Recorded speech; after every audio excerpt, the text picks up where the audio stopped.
At some point, you may have heard of the terms free and fair being used to describe how democratic elections should be. But what does this mean? What are some of the processes and mechanisms in South Africa that ensure free and fair elections? And how do we really know if elections are, in fact, free and fair? A free election is one in which all adult citizens have the right to register to vote and the freedom to choose their political representatives at the ballot. It also means that all registered voters are able to vote freely for the candidate or party of their choice without fear, intimidation, or undue influence. For an election to be free, who you vote for must remain your secret. Fair, on the other hand, means that all registered political parties and independent candidates have equal rights and opportunities to contest elections, campaign for voter support, and hold meetings and rallies without any hindrance. It also means that all votes are recorded accurately and that the results align accurately with the total number of votes cast. Additionally, in a fair election, the results must be announced within a specified and reasonable time frame. The South African Constitution firmly establishes the concept of free and fair elections through several key provisions. Together with the electoral laws, the Constitution provides the legal basis for the conduct of free and fair elections. One such provision is Section 19, which guarantees every citizen the freedom to make political choices, including the right to form, participate in, and campaign for political parties. It also assures every citizen of their right to free, fair, and regular elections, and protects every adult citizen's right to vote in secret and to stand for public office.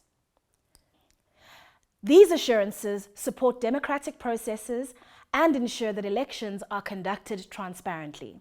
Whether or not elections are free and fair depends on the environment in which people vote, the kind of information that voters can access, and the ability of political parties and independent candidates to campaign freely. How then do we ensure that our elections are indeed free and fair? To ensure that elections are free and fair, they must be run by an independent body that the government cannot unduly influence. In South Africa, that is the Independent Electoral Commission, an institution that administers and oversees elections and ensures that they are free and fair. This means that the IEC operates separately from the government and does its job without political interference, fear, or favour. The IEC is led by 5 members, including a judge, who are selected by Parliament based on recommendations from a panel of experts. This panel includes the Chief Justice and representatives from 3 of the 7 Chapter 9 institutions that support our democracy, including the IEC, which we discussed in course number 11.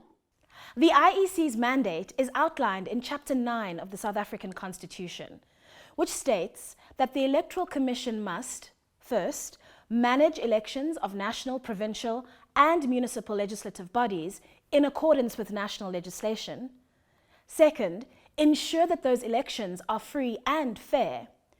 And third, declare the results of those elections within a period that must be prescribed by national legislation and that is as short as reasonably possible. In terms of the Electoral Act, the IEC has to declare election results within 7 days after voting day. So, how exactly does the IEC ensure that elections are free and fair? Well, the electoral process does not begin on election day. The IEC starts implementing systems, processes, and measures to ensure free and fair elections years before the actual election date. These measures include compiling and updating the National Voters Roll, compiling and updating the register of political parties and independent candidates, and administering elections without fear, favour, or prejudice. They also include working with other key stakeholders, including civil society organisations, to promote knowledge of electoral processes and educate voters. In the coming lessons, we will discuss in more detail how the IEC maintains the integrity of the electoral process, including combating electoral violence and intimidation. We will also explore concepts like misinformation and disinformation and how the IEC ensures compliance with electoral rules.